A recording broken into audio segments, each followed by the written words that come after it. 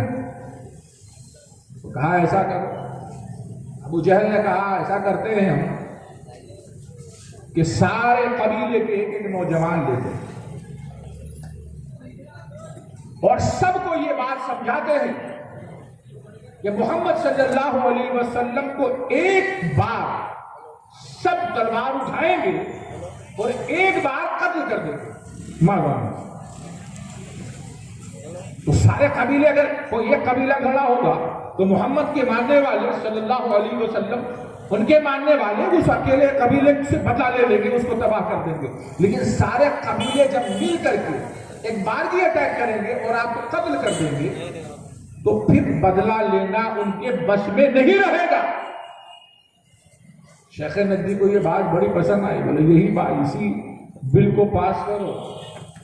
یہ پرستاؤ پارک کیا گیا, یہ فیصلہ لے لیا گیا. اب سلیکشن ہوتا ہے ہر قبیلے سے نوجوان کا سلیکشن ہو رہا ہے. نوجوان چنے جا رہے ہیں. نوجوان چن لیے گئے. ان کو سمجھایا گیا کہ دیکھو یہ کاشان نبوت ہے, یہ محمد صلی اللہ علیہ وسلم کا حجرہ ہے, اس کو گھیر کے بیٹھو.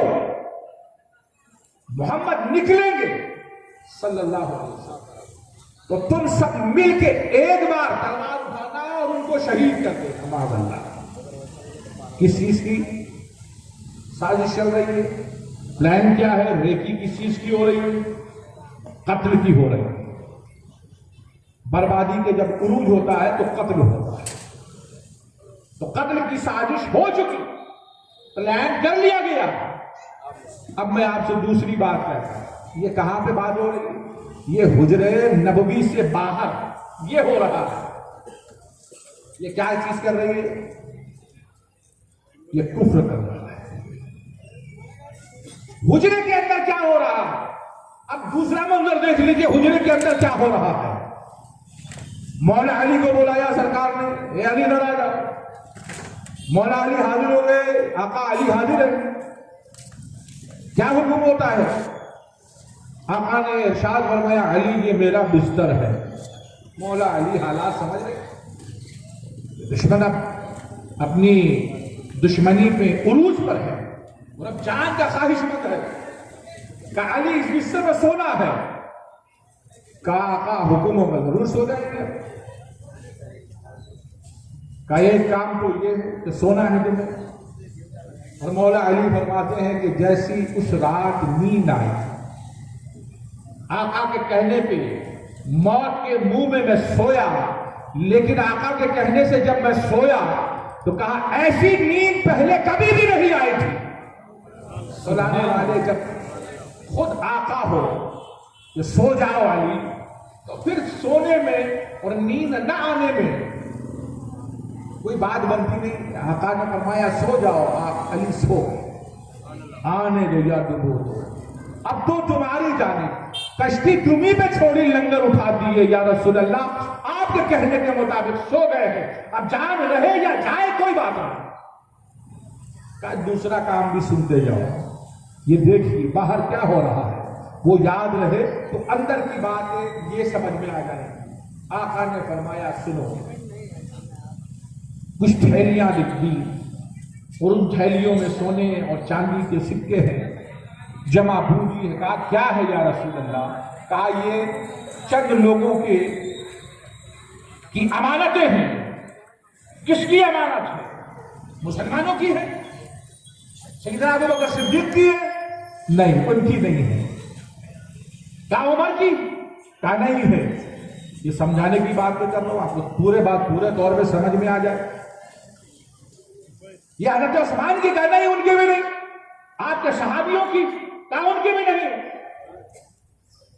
کہ یہ آپ کے کلمہ پڑھنے والوں کی, لا الہ الا اللہ محمد رسول اللہ پڑھنے والے, نماز پڑھنے والے, روزہ رکھنے والے, قرآن پڑھنے والے, ان کی یہ امانتیں ہیں. کہا نہیں, ان کی نہیں ہے. پھر یا رسول اللہ یہ کس کی امانت ہے؟ یہ کس کے پیسے ہیں؟ یہ کس کے سونے اور چاندی کے سکے ہیں؟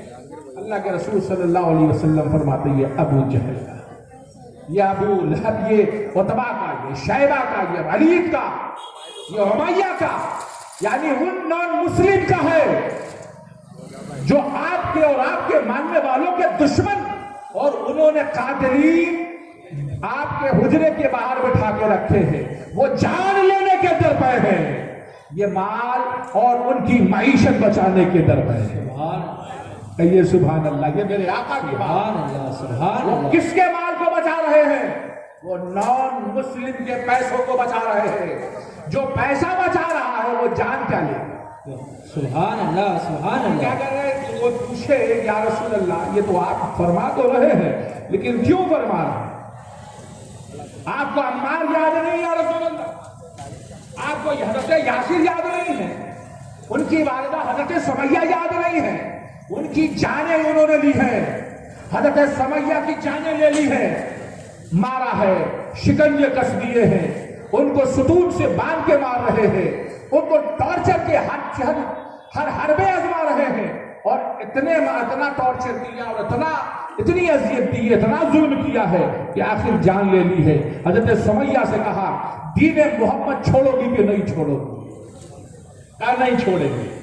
اچھا، یہ جو آپ سمجھ رہے ہیں ٹارچر ایک دن ہوا دوسرے دن معاملہ ختم ہو گیا، نہیں ہے، یہ سالوں ٹارچر چلا ہے، سالوں جھیلا ہے۔ جہاں غلاموں کو ستایا گیا ہے، وہی جو سربر آبردہ فیملی تھی اس کو بھی نہیں چھوڑا گیا۔ حضرت عمار، حضرت یاسر، یہ دونوں باپ بیٹا ہیں، حضرت سمیہ والدہ ہے، یہ یمن کا باوقار اور باعزت شریف گھرانہ تھا، اس کی ایک حیثیت اور اسٹیٹس تھا، مگر ایمان لے رہے، ان کی جان کے خلاف ہو گئے، ان کے دشمن ہو گئے اور مسلسل ٹارچر کرتے ہیں۔ حضرت عمار نے پوچھا یا رسول اللہ، یہ ٹارچر کا سلسلہ کتنا چلے؟ چاہتے اسی وقت اٹھا لیتے تلوار، لیکن اللہ کے رسول نے تلوار نہیں اٹھائی۔ حضرت عمار فرما رہے یا رسول اللہ، یہ کب تک چلے گا؟ اللہ کے رسول فرماتے ہیں اے عمار، میں تمہارے لیے صبر کی دعا کر رہا ہوں، اور اللہ تبارک و تعالیٰ تمہارے گناہوں کو معاف فرما دے۔ ستایا جا رہا ہے، ان کو گرم ریت پہ لٹایا جا رہا ہے، شکنجے میں کسا جا رہا ہے۔ حضرت سمیہ سے، حضرت عمار کی والدہ سے پوچھا گیا تم دین محمد چھوڑو گے کہ نہیں چھوڑو گے؟ کہا نہیں چھوڑیں گے۔ کہا خدائے محمد کی پرستش اور عبادت روکو گے کہ نہیں روکو گے؟ کہا نہیں روکیں گے۔ ابو جہل اتنے غصے میں آ گیا، اس نے نیزہ اٹھایا اور آپ کے ناف کے نیچے مارا کہ وہ وہی شہید ہو گئے۔ انا للہ و انا الیہ۔ تو کوئی پوچھے یا رسول اللہ، یہ آپ کے ماننے والے، انہوں نے آپ کے ماننے والوں کو شہید کیا، آپ ان کے پیسوں کو بچا رہے ہیں؟ یا رسول اللہ، حضرت عمار کے والد حضرت یاسر کو انہوں نے شہید کر دیا، بیٹا سامنے ستون سے بندھا ہوا دیکھ رہا ہے، اس کے سامنے ان کی ماں ماری جا رہی ہیں، شہید کر دی گئی ہے، دیکھ رہے ہیں وہ کھڑے ہو کر کے، والد شہید کیے جا رہے ہیں، دیکھ رہے ہیں۔ یا رسول اللہ، یہ آپ کے ماننے والوں کو مارنے والا، ان کو تو چاہیے تھا کہ پیسہ آپ کے پاس تھا، سونے چاندی آپ کے پاس تھے، ان کی پوری معیشت آپ کے پاس تھی، چاہتے تھے تو انہیں تباہ کر دیتے، پیسے رکھ لیتے، سونے چاندی رکھ لیتے، واپس نہیں کرتے۔ تو کوئی بھی دنیا کا منصف مزاج شخص یہ کہہ سکتا ہے کہ محمد صلی اللہ علیہ وسلم نے کیا تو صحیح کیا، لیکن اللہ کے رسول صلی اللہ علیہ وسلم یہی جواب دیتے رہیں گے کہ یہ ان کا کام تھا، وہ کر رہے ہیں، یہ میرا کام ہے، یہ میں کر رہا ہوں۔ سبحان اللہ، سبحان اللہ۔ نعرہ تکبیر، نعرہ رسالت، نعرہ رسالت، علماء اہل سنت، سبحان اللہ۔ گرم ریت پہ سلایا گیا، انگارے بچھا دیے گئے، ان پہ لٹایا گیا۔ حضرت خباب رضی اللہ تعالیٰ عنہ، ان کو انگارے دہتے ہوئے تھے، ان کو پکڑا گیا، پوچھا گیا کہ محمد پہ ایمان لائے؟ کہا ہاں۔ کہا خدائے محمد کی عبادت کرتے ہو؟ کہا ہاں۔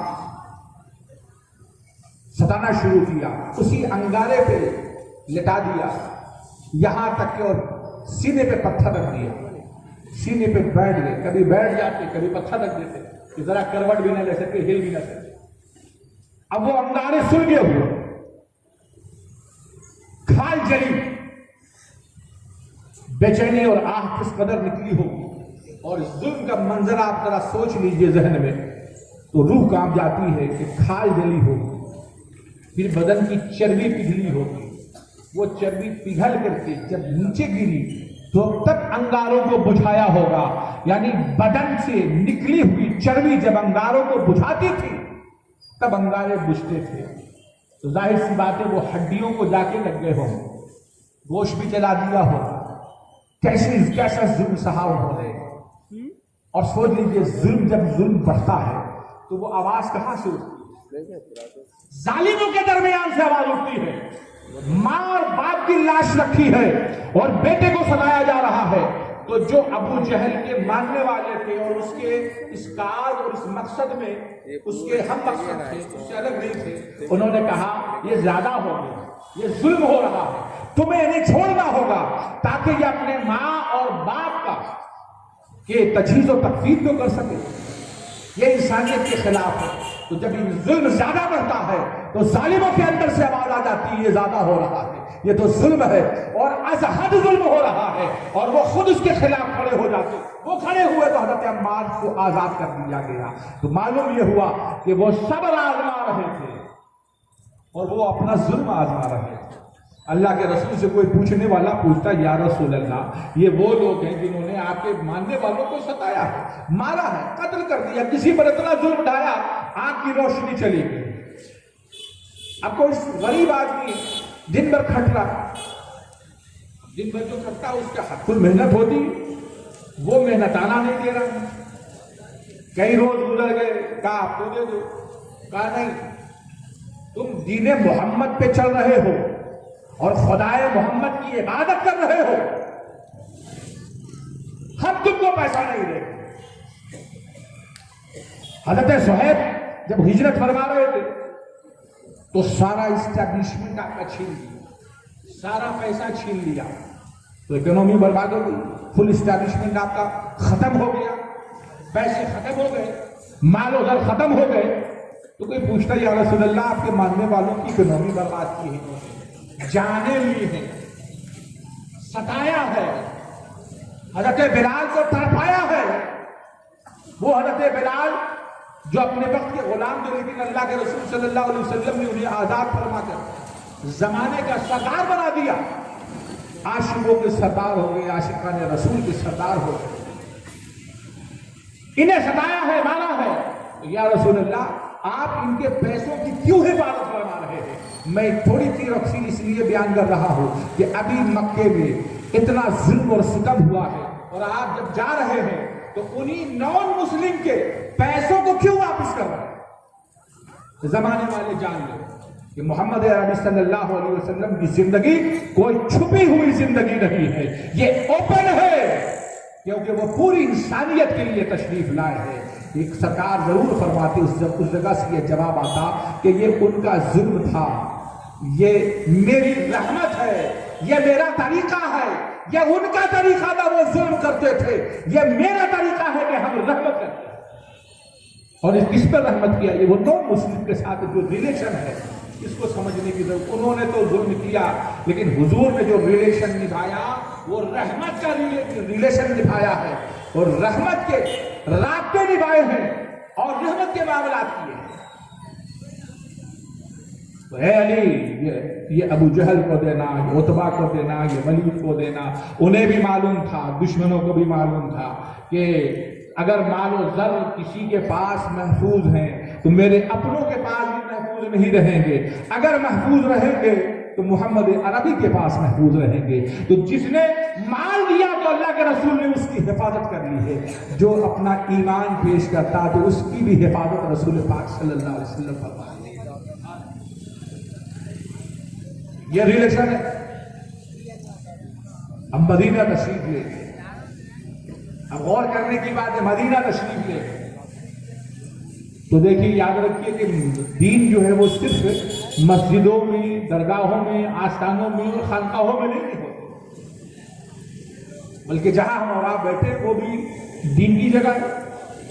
اللہ کے رسول صلی اللہ علیہ وسلم نے بتایا، وہ دیکھیے مدینہ تشریف لیا، بہت سارے معاملات ہوئے۔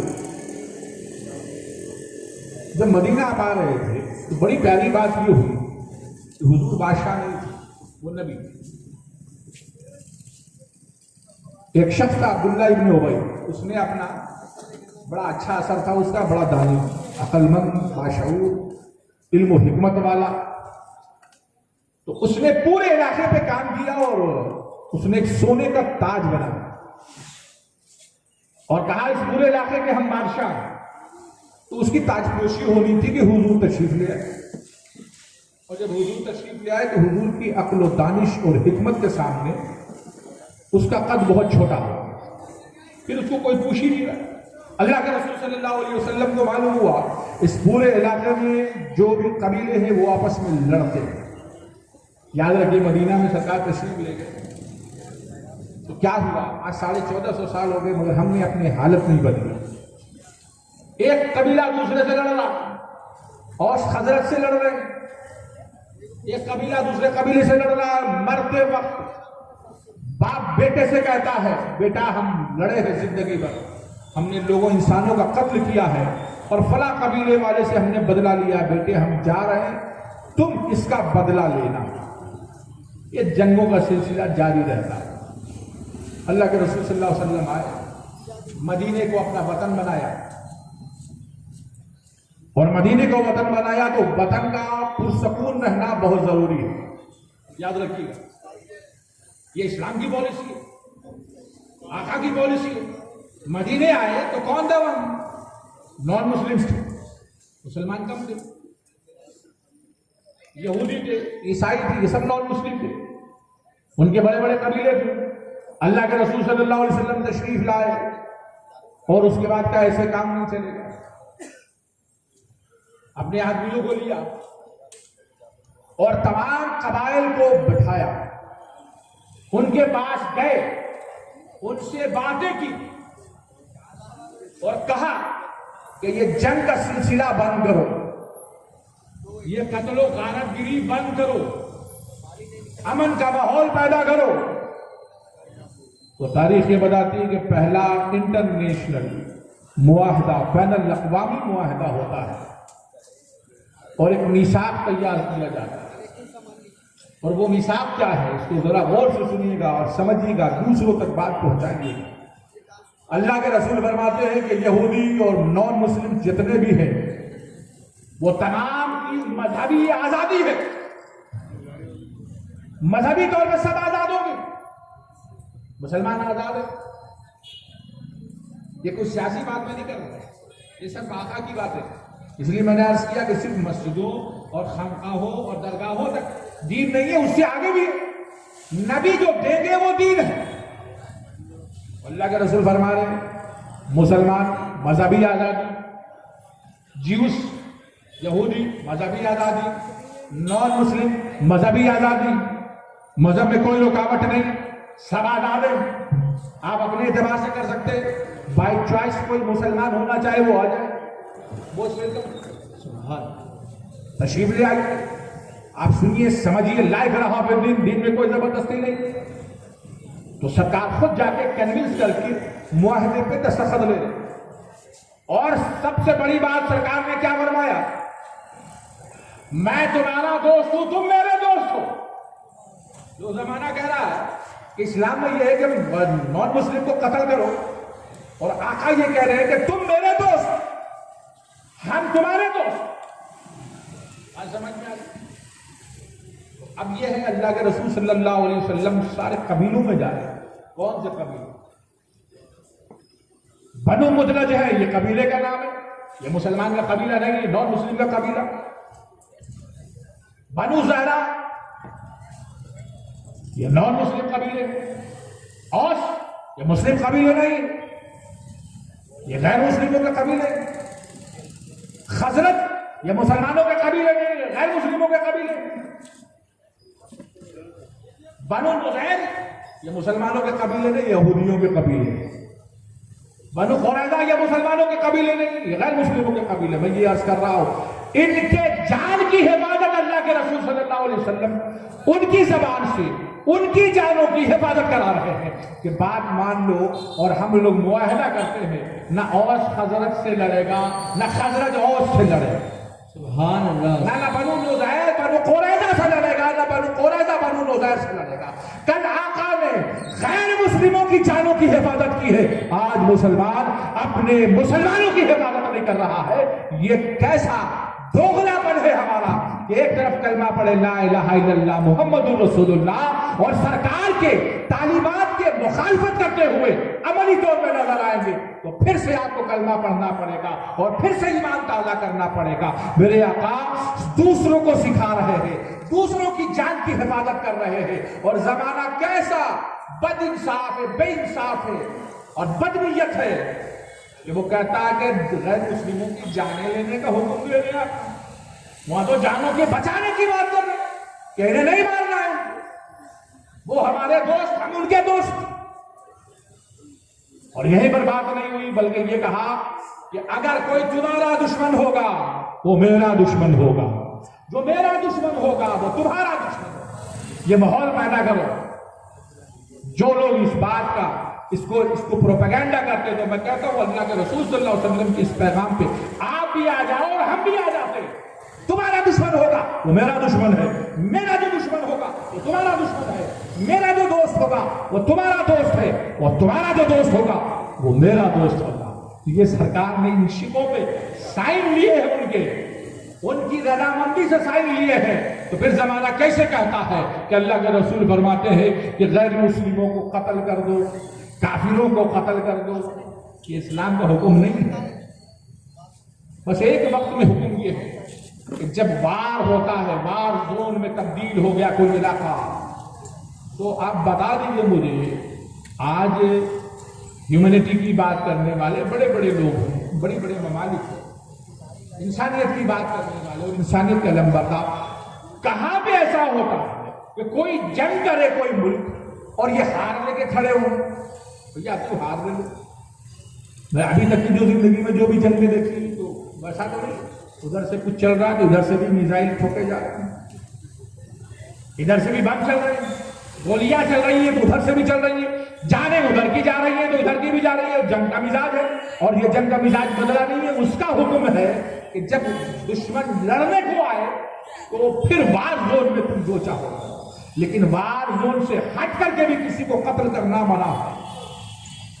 اور سرکار نے مدینہ آتے کے ساتھ ہی یہ ماحول پیدا کرنے کی کوشش کی اور اس میں بہت حد تک کامیاب ہوئے کہ ہم اس کو وار زون میں تبدیل کرنا نہیں چاہ رہے ہیں، ہم امن قائم کرنا چاہ رہے ہیں. اور بڑی اور آخری ایک اور شک ہے، اس میں بہت ساری شکیں تھی، اس میں ایک شک یہ ہے کہ مدینے کو امن کا گہوارہ بنایا جائے، یہاں قتل و غارت گری حرام قرار دے دی جائے.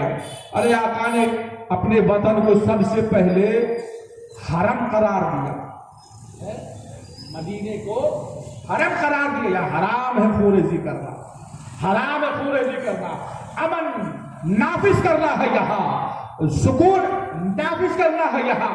تو اللہ کے رسول صلی اللہ علیہ وسلم نے آتے کے ساتھ جو پہلا حکم دیا وہ یہ تھا، اور جو عملی طور پہ نافذ کر دیا وہ یہ کہ مسلم اور نان مسلم دوست بن کے رہیں.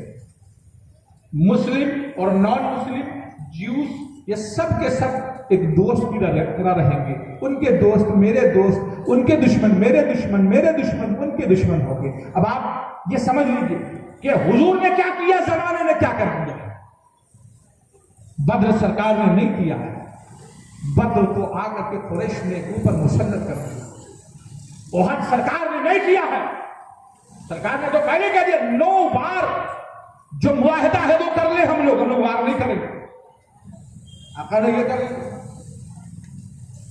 تو میں یہ عرض کر رہا ہوں کہ یہ سوچنے کی بات ہے میرے بھائی کہ اللہ کے رسول صلی اللہ علیہ وسلم نے کیا کیا ہے. یہ غیر مسلم قبیلے تھے جن کے جانوں کی حفاظت کی خاطر سرکار نے ان سے معاہدے فرمائے ہیں، وہ معاہدہ ہے. اسی لیے اللہ نے فرمایا وما ارسلناک الا رحمۃ للعالمین، اے حبیب ہم نے سارے جہان کے لیے آپ کو رحمت بنا کے بھیجا ہے. اور اللہ کے رسول صلی اللہ علیہ وسلم نے عملی طور پہ کر کے دکھا دیا، دیکھو یہ رحمت ہے. اب زمانے والے تم کیا کرو گے تم جانا، ہمارا تو کام پیغام محبت ہے جہاں تک ہے. اللہ کے رسول صلی اللہ علیہ وسلم نے پیغام میں محبت دے دیا، ان سے سائن کرا دیا، بات ہو گئی.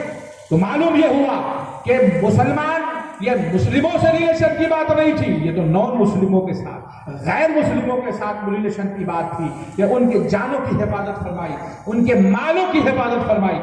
میں نے بتایا ہجرت کے وقت مالوں کی حفاظت فرمائی. مدینے میں آتے ساتھ کوئی مسلمان نہیں لڑ رہے تھے، وہاں پہ غیر مسلم لڑ رہے تھے، ان کے جانوں کی حفاظت فرمائی. پورے خطے کو پیسفلی بنا دیا، نو وار زون ڈکلیئر کر دیا. ایسا ریلیشن کہاں ملے گا؟ اس کی کوئی مثال بھی ہمارے پاس ہے. اگر کہتے ہو حضور کے بارے میں کچھ الٹا پلٹا بولتے ہو تو بول سکتا ہے، کوئی نہیں بولتا ہے، لیکن ایک بات یاد رکھو، سرکار کے آقا کریم کے اخلاق کی طرح کوئی اخلاق لا کے تو دکھاؤ، یہ نمونہ تو دکھا دو. ویسا نمونہ آپ کو نہیں مل سکے گا میرے بھائی، جو میرے آقا کریم صلی اللہ علیہ وسلم نے یہ زمانے کو دیا ہے. اور آگے بڑھیے، پھر دیکھیے کہ آقا نے کیا کیا. آقا دو جہاں صلی اللہ علیہ وسلم نے صلح حدیبیہ کی، آپ نے سنا ہوگا. میں اس سے نتیجے نکال رہا ہوں، ایک سبق آپ کو دے رہا ہوں، سنیے سمجھیے، دوسروں کو بھی کنوے کیجیے. کیونکہ کوئی اگر آپ کے خلاف ایک پروپیگنڈا کرتا ہے تو آپ کا بھی فرض بنتا ہے کہ اس پروپیگنڈا کا جواب دیجیے. ایسا نہیں ہے جیسا آپ سوچ رہے ہیں. صلح حدیبیہ ہو، بہت جنگیں مکے سے آ کے لڑے اور یہ مزاج کیا کہ اے محمد صلی اللہ علیہ وسلم، آپ 450-500 کلومیٹر مکے سے دور چلے گئے مدینہ میں تو ہم آپ کو چھوڑ دیں گے. ایسا نہیں ہے، آپ کی جانوں کے بھی دشمن رہیں گے اور آپ کے مال کے بھی دشمن رہیں گے. اور عملی طور پہ بے تحاشا جنگیں کر لی انہوں نے، لیکن بہت آدمی انہوں نے بھی کھو دیے، ان کا بھی بہت نقصان ہوا. اللہ کے رسول صلی اللہ علیہ وسلم نے حدیبیہ کے میدان میں کہا کہ آ جاؤ کچھ مصالحت کر لیتے ہیں، اب بہت ہو گیا. جنگ کے تو داعی ہم بھی نہیں ہیں، جنگ کے میسنجر ہم نہیں ہیں، ہم امن کے میسنجر ہیں. تو ایک بار پھر امن کا معاہدہ کر لو، بہت جنگیں کر کے دیکھ لی تم نے، اب ذرا امن کا بھی معاہدہ کر کے دیکھ لوں. تو ایک صلح ہوتی ہے حدیبیہ کی، اس میں شیٹیں لکھی جا رہی ہیں کہ ہم اور آپ دوست ہیں، ہمارے دوست اور آپ کے دوست ہیں. چاہے آپ کا دوست ہوگا تو وہ بھی میرا دوست ہے، میرا دوست ہوگا تو آپ کا دوست ہوگا، میرا جو دشمن ہے وہ آپ کا ہوگا دشمن، آپ کا دشمن میرا دشمن ہوگا. تو جتنے اس وقت قبائل تھے، کیونکہ الگ الگ کنٹریز تو نہیں، اس وقت قبیلے ہی ہے، اپنی اپنی جگہ پر آٹونومس باڈی ہوتے تھے، وہ اپنا قانون، اپنی چیزیں، اپنی ملٹری، یہ ساری چیزیں وہ خود طے کرتے تھے. تو وہ ان کے درمیان معاہدہ یہ کہہ دیا کہ جو تمہارے حلیف ہیں، الائز ہیں، وہ تم بنا سکتے ہو، اور ہمارے حلیف اور ہمارے جو دوست ہوں گے وہ ہوں گے. ہو گیا. اب صاحب جب یہ بات ہو گئی تو سکون ہو گئی.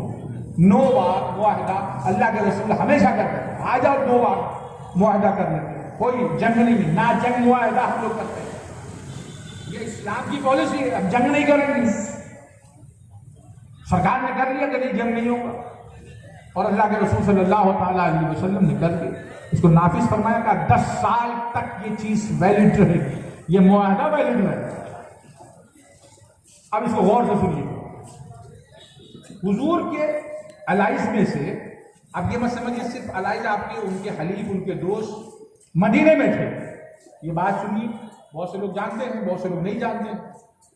حضور کے الائز میں سے، دوست میں سے وہ قبیلے بھی تھے جو نان مسلم تھے، وہ قبیلے تھے. اور وہ قبیلے کہاں کے تھے؟ مکے کے تھے، مدینے کے نہیں، وہ مکے کے تھے قبیلے. تو بنو خزاعہ ایک قبیلہ تھا، وہ مسلمانوں کا نہیں، نان مسلمز کا تھا. وہ حضور کے دوست تھے، حضور کے الائز تھے. اور بنو بکر جو ہے وہ قریش کے الائز تھے، ان کے دوست تھے اور ان کے حلیف تھے. دونوں میں معاہدہ تھا. اب وہاں پہ ان کی دشمنی بڑی پرانی تھی. بنو بکر اور بنو خزاعہ میں بڑی لڑائیاں ہوتی تھی. جب وہ حضور کے خلاف لڑنے لگے تو پھر وہ لڑائیاں رک گئیں، صلح ہوئی تو ان کی لڑائیاں شروع کر دی انہوں نے. قریش اور بنو بکر مل کر کے بنو خزاعہ پہ انہوں نے حملہ کر دیا. رات کا وقت تھا، چادر وادر اوڑھ لی، کمبل اوڑھ لیا اور جا کے گھروں میں گھس کے مارنے لگے. بہت مارا. یہ کون لڑ رہا ہے؟ ایک نان مسلم قبیلہ دوسرے نان مسلم قبیلے سے لڑ رہا ہے، تو بات یہ ہونی چاہیے کہ یا رسول اللہ آپ خاموش رہیے، وہ دشمن لڑ رہے ہیں، آپ کا معاملہ آسان ہو رہا ہے. یہ سوچ ہے زمانے کی، لیکن آپ سنیے پالیسی اسلام کی کیا ہے. تو دونوں لڑ رہے ہیں، رات کا وقت ہو رہا ہے. وہ سوچ کے گئے کہ خانہ کعبہ میں چلے جائیں گے تو خانہ کعبہ میں لوگ نہیں ماریں گے، اس کی عزت اور حرمت کرتے تھے اس وقت بھی. خانہ کعبہ میں گھس گئے، اس کے غلافوں سے لپٹ گئے، پھر بھی بنو بکر اور قریش مل کے کہہ رہے پھر موقع نہیں ملے گا، انہیں مار لو اچھے سے. تو خانہ کعبہ کو بھی ان کے خون سے رنگین کر دیا. کس کے؟ بنو خزاعہ. بنو خزاعہ کون ہے؟ نبی پاک صلی اللہ علیہ وسلم کے حلیف، ان کے دوست، ان کے الائز ہیں، مگر وہ مسلمان نہیں ہے، نان مسلم ہے. ان کو مار رہے ہیں، قتل کر رہے ہیں. سرکار اپنے حجرے میں ہیں اور فرما رہے ہیں کہ نصرتا نصرتا نصرتا، اتنی دور سے. پوچھا یا رسول اللہ جس کو کہہ رہے ہیں کہ تمہاری مدد میں نے کی؟ اللہ کے رسول صلی اللہ علیہ وسلم فرماتے بنو بکر نے اور قریش نے مل کے بنو خزاعہ پہ حملہ کر دیا ہے. قربان جائیے وہ آقا جو اتنی دور سے نگاہیں رکھتا ہے، اور وہ مسلمان نہیں تھے. یاد رکھیے گا، میں بار بار یہ بول رہا ہوں، وہ مسلمان نہیں تھے، انہیں کیا فرق پڑتا، لڑو جو آپس میں. لیکن ان کی پالیسی رحمت کی دیکھیے، اس کو سننا چاہیے، سمجھنا چاہیے. آپ یہ بات سمجھ لیجئے کہ یہ چھپنے کی چھپانے کی چیز نہیں، بتانے کی چیز. دونوں لڑ رہے ہیں تو سرکار فرما رہے ہم نے مدد کیا. یا رسول اللہ کیوں مدد کر رہے ہیں؟ وہ کام آسان کر رہے ہیں. لیکن اللہ کے رسول صلی اللہ علیہ وسلم کا کام رحمت تھا. وہ ان کی پکار پر بھی لبیک کہہ رہے ہیں میں نے تمہاری مدد کر دی، یعنی پلان بنا لیا ہے، اب تو مدد کریں گے تمہاری.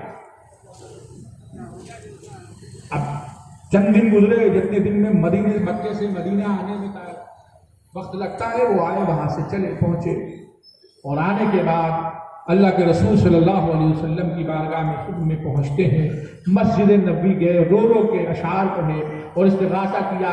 آپ مدد کرنے والے ہیں، آپ مظلوموں کی مدد کرنے والے ہیں، آپ انسانیت کے محسن ہیں. اے محمد آپ میرے حلیف و دوست ہیں، ہم پہ ظلم ہوا ہے، آپ اس کی طرف نگاہ فرمائیے اور انصاف کیجیے. انصاف کی گہار کوئی مسلمان نہیں لگا رہا ہے. ظلم کے خلاف کھڑے ہونے کے لیے کوئی مسلمان نہیں کہہ رہا ہے. میرے بھائی یہ نان مسلم کہہ رہے ہیں. اگر حضور تلواروں سے مارنے کا حکم دیتے تو بلاتے کہتے جو بچ گئے یہاں مار دو. اگر یہ پالیسی ہوتی نا تو حضور قتل کر دیتے. حضور خاموش رہے کیونکہ حضور زیادہ بولتے نہیں تھے، زیادہ کرتے تھے. اور جو زیادہ کرتا ہے وہ کم بولتا ہے. خاموش ہو گئے. لوگوں کو سمجھ میں آ گیا کہ معاملہ کچھ اور ہے. سب لوگ مزاج مصطفیٰ کو پہچانتے تھے. ابو سفیان کو لگا کہ ہم لوگوں نے جو یہ کام کیا ہے وہ گڑبڑ ہو گیا. تو تفصیلی بات ہے. ابو سفیان وہاں سے چلے صاحب، مکے سے چلتے ہیں مدینہ. جو ہم لوگوں نے صلح حدیبیہ کی جو معاہدے ہیں وہ توڑے ہیں، اس کا پھر سے رینیو کر دیتے. آگے مکہ آئے. حضرت ابو بکر صدیق رضی اللہ تعالیٰ عنہ کے پاس آئے. کہا ہے ابو بکر، نبی پاک صلی اللہ علیہ وسلم کے پاس گئے اور کہا ہے محمد صلی اللہ علیہ وسلم، ہم حدیبیہ کے میدان میں جو صلح کا معاہدہ ہوا وہ ٹوٹ گیا، ہم چاہ رہے پھر سے رینیو کرتے ہیں. اس معاہدے کی تجدید کریں گے، پھر سے ہم امن کی بات کریں گے. انہیں ڈر تھا، انہیں معلوم تھا 313 سے نہیں جب انہیں ہرا سکے. وہ 313 پہ ہم 1000 تھے. پھر یہ آگے بڑھے، بدر کر لیا، احد کر لیا، خندق کر لیا، ساری جنگیں لڑی، بہت بہت تعداد لے کے گئے، لیکن دبا نہیں سکے. آج ان کے جاہو جلال بڑھ چکے ہیں، ماننے والے بڑھ چکے ہیں. اگر یہ طے کر لیں گے تو پھر اس کا کیا جواب دے سکتے؟ کہے محمد ہم رینیو کرتے ہیں. اب اللہ کے رسول صلی اللہ علیہ وسلم خاموش ہے، کوئی جواب ہی نہیں دیا انہوں نے. یعنی تم لائق اتنا نہیں ہو، بار بار کے آزمائے ہوئے ہو. اور مومن ایک سوراخ سے بار بار نہیں ڈسا جاتا. تم نے بار بار ڈسا ہے، بار بار دھوکے دیے ہیں، دغا کی ہے. ہم نے تو ہمیشہ وفا کیا. تو اللہ کے رسول صلی اللہ علیہ وسلم خاموش ہے. صدیق اکبر کے پاس اے ابو بکر تمہاری بات مانتے ہیں محمد صلی اللہ علیہ وسلم، جا کے اس معاہدے کو رینیو کرا لو. وہ پیکٹ جو ہمارا تھا، پیس ٹریٹی تھی، اس پہ دوبارہ سے ہم لوگ اس پہ سائن کرتے ہیں، اس کو پھر سے تازہ کر لیتے ہیں، پھر سے ایک پیسفل انوائرمنٹ کریٹ کر دیں گے ہم لوگ.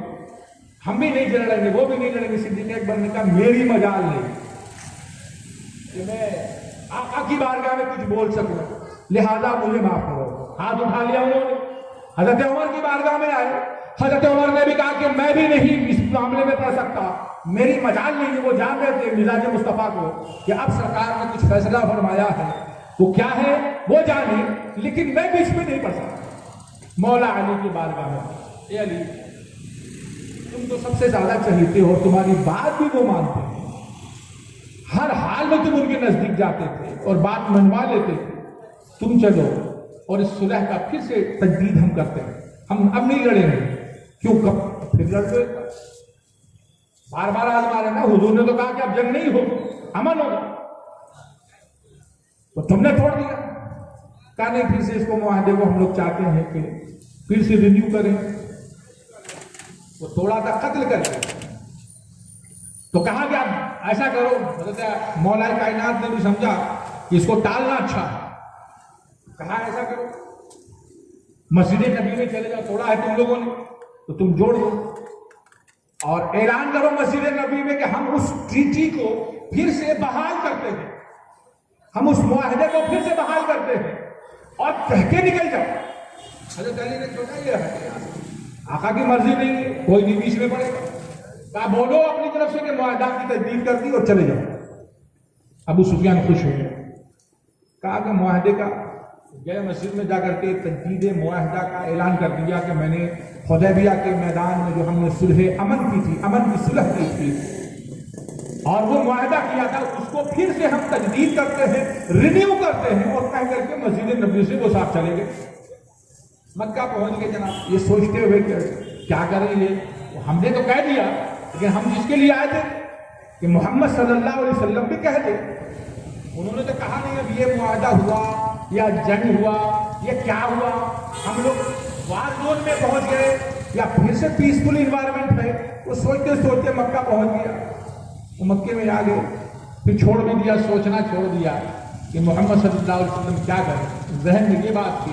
آقا نے کہا تم تیار ہو جاؤ اور پھر 10,000 کا مجمع لے کر کے وہ اب تک وہ لڑنے کے لیے آ رہے تھے. اللہ کے رسول صلی اللہ علیہ وسلم نے اعلان فرما دیا چلو جتنے قبیلے ہیں میرے وہ سب کے سب چلیں گے میرے ساتھ. کہاں جانا ہے یہ نہیں بتایا. جنگ کا یہ اصول ہوتا ہے، کمانڈر جانتا ہے کہاں جانا ہے، سب کو نہیں بتایا جاتا.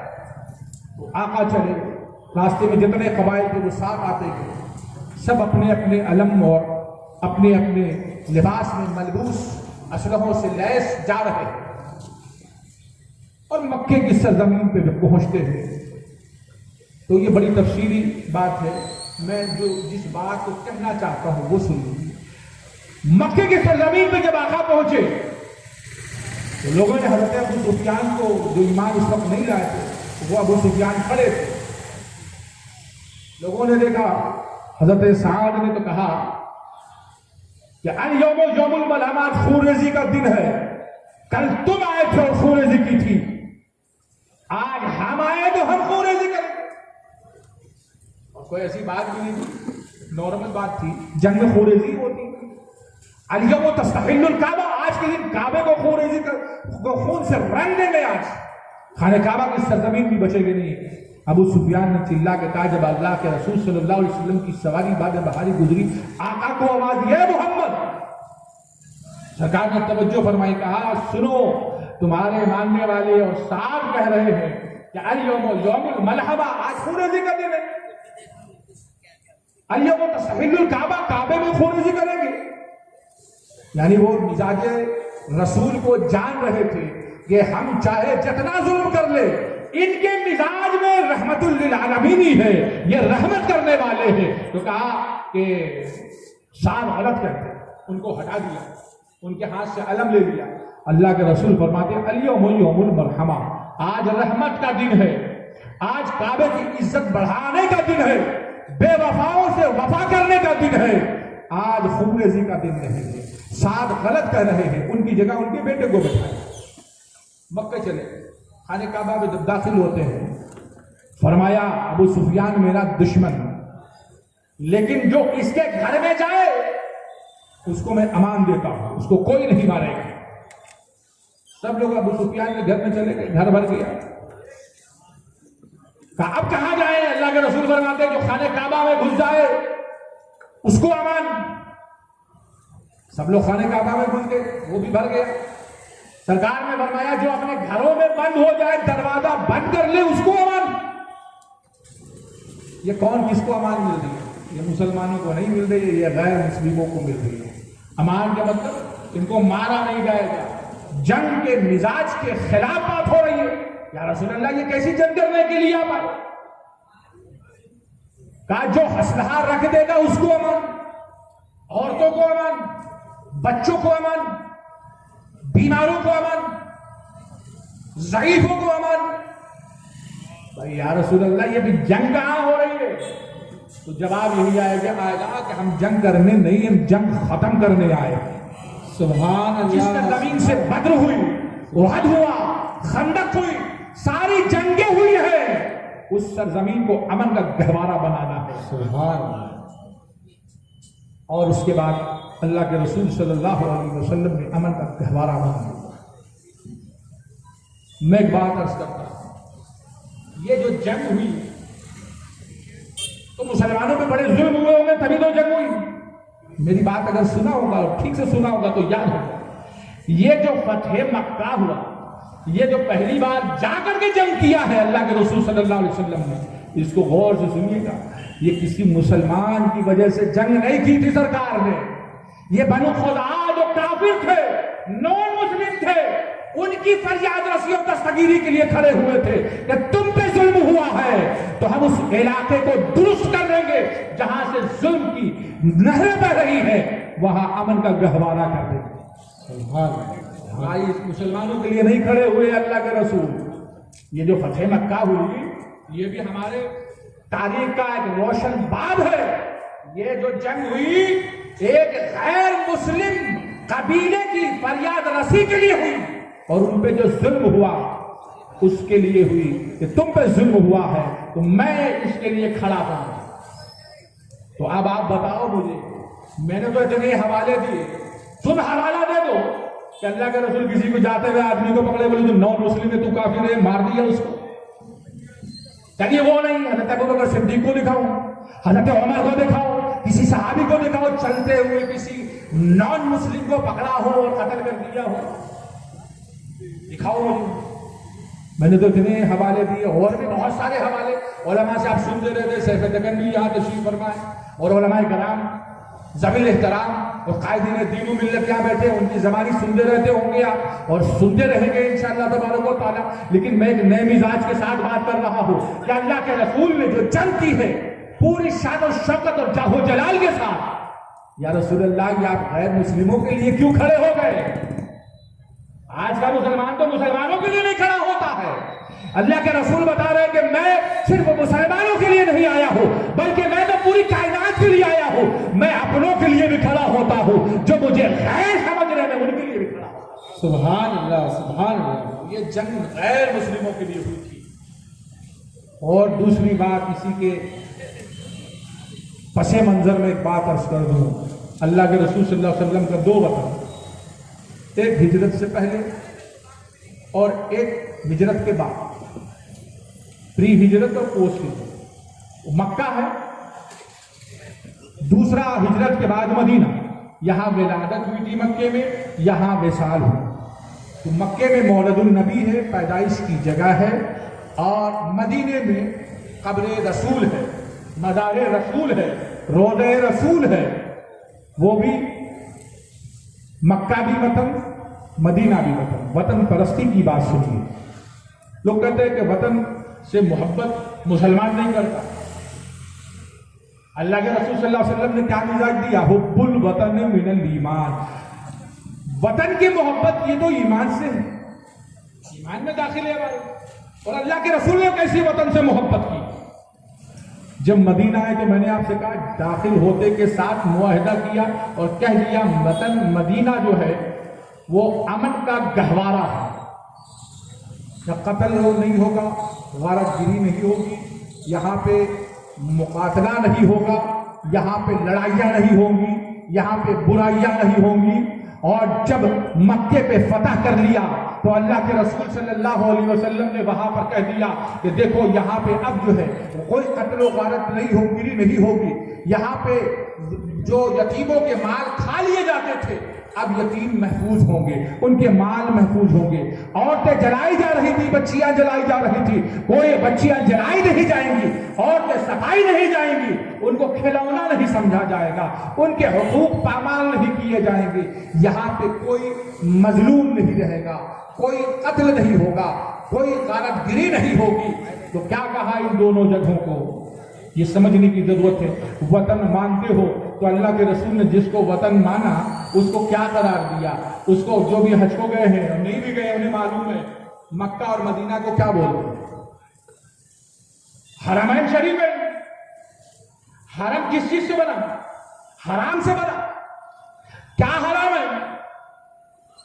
سمجھ لیجئے اس کو تو کنسپٹ پورا سمجھ میں آئے گا۔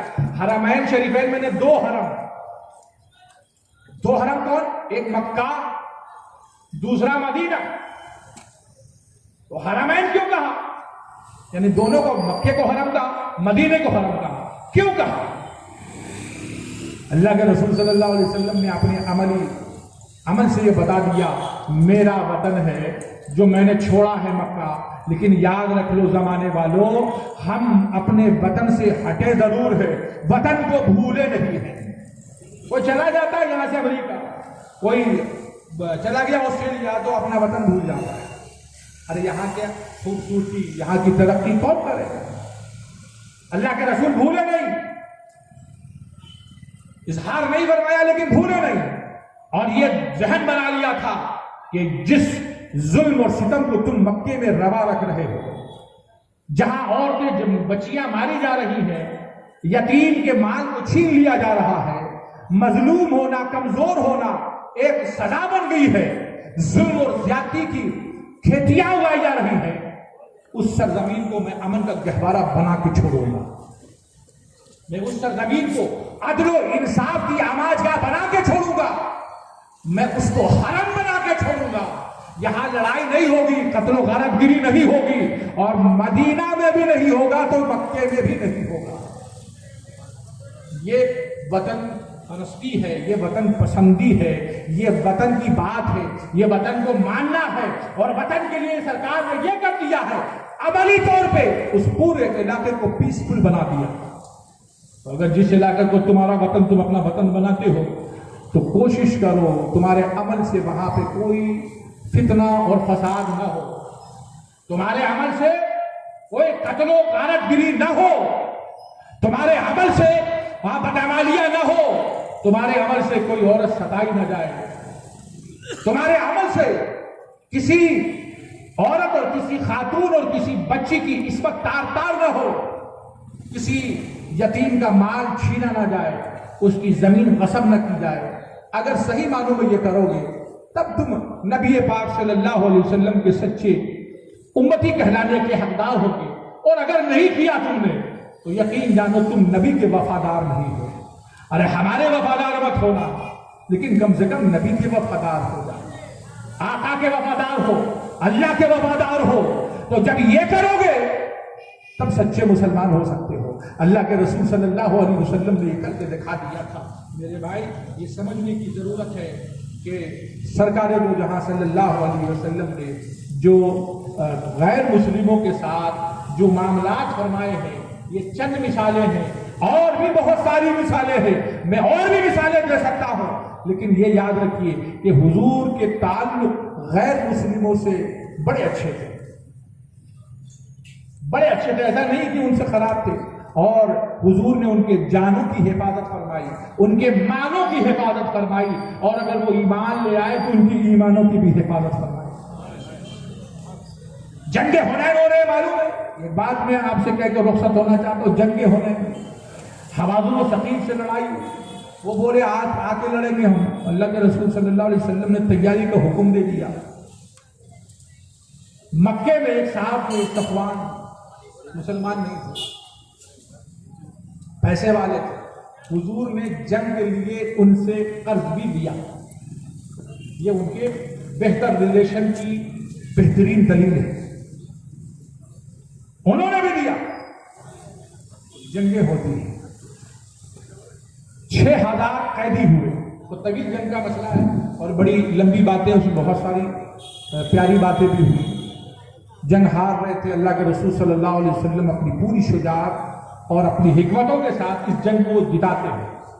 جنگ جیت لی گئی. آخری بات، جنگ جیت لی گئی. اس کے بعد یہ فتح مکہ کے بعد کی جنگ، جنگ جیت لی گئی. 6000 قیدی آئے. 6000 قیدی. اب 6000 قیدی آئے تو چھڑا نہیں سکتے ہیں. اب جنگ میں ہارے. وہ تو سوچ کے آئے تھے کہ ہم یہاں پر جیت کے جائیں گے اور ہار گئے. اب وہ قیدی اب اللہ کے رسول صلی اللہ علیہ وسلم کی بارگاہ میں آہستہ سے پہنچے. قبیلہ بنی سعد کے لوگ آ کے کہنے لگے کہ اے محمد، وہ مزاج شناس تھے رسول، جنگ کرتے تھے اپنی دشمنی کی وجہ سے، لیکن نبی کے مزاج شناس تھے. 6000 قیدی آ کے بولے وہ اے محمد صلی اللہ علیہ وسلم، ان قیدیوں کو چھوڑ دیجیے. اللہ کے رسول صلی اللہ علیہ وسلم نے فرمایا میں تو بہت دیر سے انتظار کر رہا تھا تمہارا، تم نے آنے میں دیر کر دی. یعنی یہ نہیں فرمایا کہ کیوں آ گئے، تم فوج لے کے آئے تھے مجھے مارنے کو، میرا علاقہ تباہ کرنے کو، تو ہم تو تمہارے آدمی کو ماریں گے. یہ ایک نارمل بات تھی. لیکن اللہ کے رسول صلی اللہ علیہ وسلم کی بارگاہ میں وہ رحمت کی بات ہوتی. تو سرکار نے ارشاد فرمایا میں تمہارا بہت دیر سے انتظار کر رہا تھا، تم نے دیر کر دی. آگے کہا کہ اے رسول، اے محمد صلی اللہ علیہ وسلم، آپ ان قیدیوں کو آزاد کر، ان کو چھوڑ دیں. تو سرکار نے فرمایا ٹھیک ہے، میرے ذمے جو قیدی، وہ قیدی بٹتے تھے پہلے، ان کا انتظام تم کرنا ہے، تم انتظام کرنا ہے. یہ تو اس میں جو جنگ کرنے میں ایک بات بتا دیں، اس میں مسلم قبیلے بھی تھے حضور کی طرف سے اور نان مسلم بھی قبیلے تھے. سب نے مل کے جنگ کی تھی. تو حضور نے فرمایا میرے حصے میں جو قیدی آئے میں تو آزاد کر دوں گا، مگر ایسا کرنا کہا کہ حضور باقی سب لوگ وہ بھی آزاد ہو جاتے. تو حضور نے فرمایا ایسا کرو کہ جب میں نماز سے فارغ ہوں تو وہاں سب کے سامنے یہ مجھ سے کہنا ہے. خود حضور اس کا حل بھی فرما رہے ہیں، اپنے دشمنوں کی آزادی کا حق فرما رہے ہیں کہ آ جاؤ میں آزاد کر دوں گا، بتا رہے ہیں. اور ان دشمنوں کا جو اگر ذرا بھی موقع پا لیتے تو آپ کو اور آپ کے علاقے کو تہہ تیغ کر کے برباد کر دیتے، ہلاک کر دیتے. سرکار نے فرمایا آنا. وہ لوگ حاضر ہو گئے اور سب کے سامنے پھر یہ معاملات پیش کی. حضور نے فرمایا میں نے اپنے ذمے جتنے بھی قیدی ہیں میں نے ان کو آزاد کر دیا. قربان جائیے اللہ کے رسول صلی اللہ علیہ وسلم کی اس رحمت پہ حضور نے آزاد فرما دیا. آپ کو جب دیکھا تو مہاجرین بھی کھڑے ہو گئے، یا رسول اللہ آپ نے جب آزاد فرما دیا ہے تو میں نے بھی، میرے حصے میں بھی جتنے قیدی آئے تھے میں نے ان کو بھی آزاد کر دیا. سبحان اللہ. پھر انصار کھڑے ہوئے بولے یا رسول اللہ آپ نے اور مہاجرین نے آزاد کر دیے تو میرے حصے میں جو قیدی آئے تھے میں نے ان کو بھی آزاد کر دیا. یا اللہ یہ کیا ہو رہا ہے؟ یا رسول اللہ آپ نے اپنے بھی اور آپ کے مہاجرین نے بھی، آپ کے انصار نے بھی جو جنگیں لڑی اور اس کے بعد جو قیدی آئے اس کو آزاد کر رہے ہیں. آزاد کر دیا. لیکن دو قبیلے تھے، بنو سلیم اور بنو فزارہ، یہ دو نان مسلم قبیلے تھے. وہ رحمت مصطفیٰ کے مزاج کو پورے طور پہ نہیں سمجھ رہے تھے. وہ کہہ رہے تھے یہ کیا مزاج ہے، لڑے ہم تو قیدی تو ہمارے ہوئے نا، یہ ہم لے کے جائیں گے ان کو، یہ آزاد کرا دے رہے ہیں. سرکار نے زبردستی نہیں کی بلکہ ایک آدمی کے عوض حضور نے اپنی جانب سے 60 اونٹ دیے ہیں.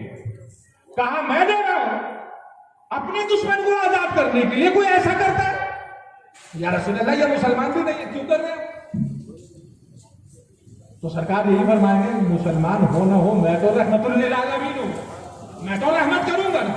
ایک قیدی کے بدلے کتنے دیے حضور نے؟ 60 اونٹ دیے ہیں.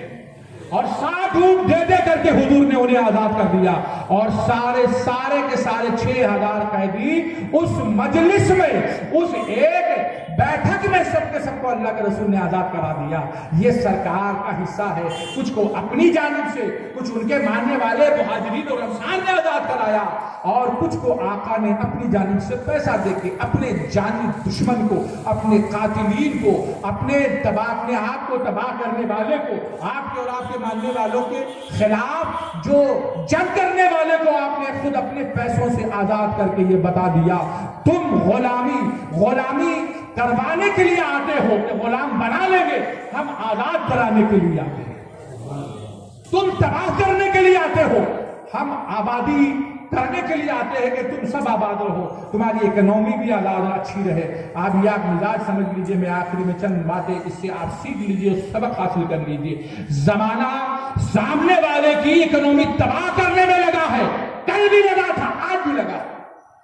ارے ہم تو اس کی اکنومی تباہ کر دیں گے، برباد کر دیں گے۔ میرے آقا نے کہا کہ دشمنوں کی بھی اکنومی ہم برباد نہیں کریں گے، کیونکہ اکنومی روٹیشن سے ہوتی ہے نا۔ اگر 100 روپے چلا اور وہ سب کے پاس گھومتا ہوا میرے پاس آتا ہے، تو ہر آدمی کے پاس 1 روپے 2 روپے چھوڑ کے جاتا ہے، وہ 1-2 روپے سے وہ سبزیاں خریدے گا، اپنی ضرورت کی چیزیں خریدے گا، یہ اکنومی ہوتی ہے۔ تو اگر ہم نے تباہ کر دیا اپنے دشمنوں کی اکنومی، تو بھائی اس سے لین دین ہے۔ اللہ کے رسول صلی اللہ علیہ وسلم نے مزاج دیا، ہم کسی کی اکنومی تباہ نہیں کرتے، ہم اکنومی کو اس کو برقرار رکھتے ہیں اور اس کو بچاتے ہیں۔ اور اللہ کے رسول نے اپنے عملی زندگی میں اپنے عمل سے ان کی اکنومی کی حفاظت کر کے دکھا دیا، ہم اکنومی بچاتے ہیں، تم اکنومی برباد کر دیتے ہو۔ کتنے مہاجرین جب گئے تھے تو کتنا پیسہ لے کے گئے تھے؟ کوئی نہیں، سب کا پیسہ چھین لیا، کسی کی بیوی چھین لی، کسی کے بچہ چھین لیا، پیسہ تو کسی کے پاس چھوڑا ہی نہیں۔ وہ اکنومی تباہ کرتے ہیں، آقا اکنومی بچاتے ہیں۔ ارے دیکھو گے زمانے والے تمہارے لیے سیکھنے کے لیے بہت ساری چیزیں ہیں، تم سیکھو، آ جاؤ، جو کہ یہ کبھی نہیں قرآن نے کہا، نہ اسلام نے کہا، نہ نبی پاک صلی اللہ علیہ وسلم نے کہا کہ یہ مسلمانوں کے لیے قرآن آیا ہے، یا مسلمانوں کے نبی ہے، یا دین اسلام مسلمانوں کا ہے، یہ پوری انسانیت کا ہے۔ سیکھو، وہ تمہارے لیے لے کر کے آئے ہیں، اور فرما دیا اکنومی تباہ کرنے کی چیز نہیں ہے، بچانے کی چیز ہے، جان لینے کی چیز نہیں ہے، جان بچانے کی چیز ہوتی ہے۔ انسان اس لیے نہیں آیا کہ تم قتل کر دو، اس کو مار دو، بلا وجہ کی بات ہے۔ اللہ کے رسول نے منع کر دیا ہے، جنگ کے حالات جہاں پہ جنگ ہو رہی ہے نا، اس لوکیلٹی سے ہٹ کر کے بھی جو دشمن گر رہا ہے اس کو بھی مارنے کا حکم نہیں تھا، اور ایسے مسلموں نان مسلموں کسی کو مارنے کا حکم نہیں تھا۔ یہ سرکار کی سیرت اٹھا کے دیکھو، یہ تو چند باتیں میں نے عرض کر دی، باقی علماء سے سنتے بھی رہتے ہیں، اور سیرت وہ عام ہے، کوئی چھپنے والی اور چھپانے والی چیز نہیں ہے۔ اللہ کے رسول صلی اللہ علیہ وسلم کی سیرت تو عام ہے، کھلی بھی ہے، آپ کو نیٹ پہ مل جائے گی، آپ کو پرنٹڈ میٹر مل جاتا ہے، آپ کو اس کی تقریریں مل جاتی ہیں، آپ دیکھیے، پڑھیے اس کو، مسکنسپشن دور کیجیے۔ اور میرے بھائی، اگر تم نبی کے غلام ہو تو سمجھو آقا نے کیا چیز دی ہے۔ اگر یہ مزاج رہے گا، یہ سکون رہے گا، یہ امن رہے گا، ہم بھی پھلے پھولیں گے، وہ بھی پھلے پھولیں گے، پوری انسانیت پھلے پھولے گی، اس کی اکنومی اچھی ہوگی، آپ کی صحت اچھی ہوگی، بال بچوں کو دیکھیں گے تو آنکھیں خوش ہو جائیں گی، آنکھیں روشن ہو جائیں گی، دل خوش ہو جائے گا۔ تو اللہ کے رسول صلی اللہ علیہ وسلم نے یہ مزاج دیا ہی نہیں، بلکہ اپنے وطن کو، جو دونوں وطن تھے، اس کو حرم قرار دے کر کے وہاں پہ پیس کو وہاں پہ نافذ کر کے، امن نافذ کر کے بتا دیا۔ نبی صرف کہنے کے لیے نہیں آتا ہے، نبی کر کے دکھانے کے لیے آتا ہے۔ تو اللہ کے رسول صلی اللہ علیہ وسلم کی زندگی میں آپ ہر صفحے پہ رحمت نظر آئے گی، ہر گوشے میں رحمت نظر آئے گی، آپ کی ہر زندگی کے ہر موڑ پہ۔ اگر مسلمانوں کے لیے رحمت ہے تو غیر مسلموں کے لیے بھی رحمت ہے۔ بہت گوشے ہیں، اور آپ دوسرے خطبات سے اس کے تعلق سے سماعت فرماتے رہیں گے۔ بس اتنی سی بات ہے، ہم خود بھی سیکھیں، عمل کریں، اور اللہ کے رسول صلی اللہ علیہ وسلم کی ان باتوں پہ عمل کریں، اور لوگوں کو بتائیں کہ آپ جو سوچ رہے ہیں وہ غلط ہے۔ حقیقت نبی کی زندگی میں آپ دیکھیں، آج دیکھیں، میں نے اپنی طرف سے نہیں کہا، آپ سیرت کی کتابوں میں دیکھ لیجیے، اٹھا کے یہ سارے واقعات وہاں سے لیے جاتے ہیں، وہاں ہے لکھا ہوا، یہ حقیقت ہے، یہ متھ نہیں ہے۔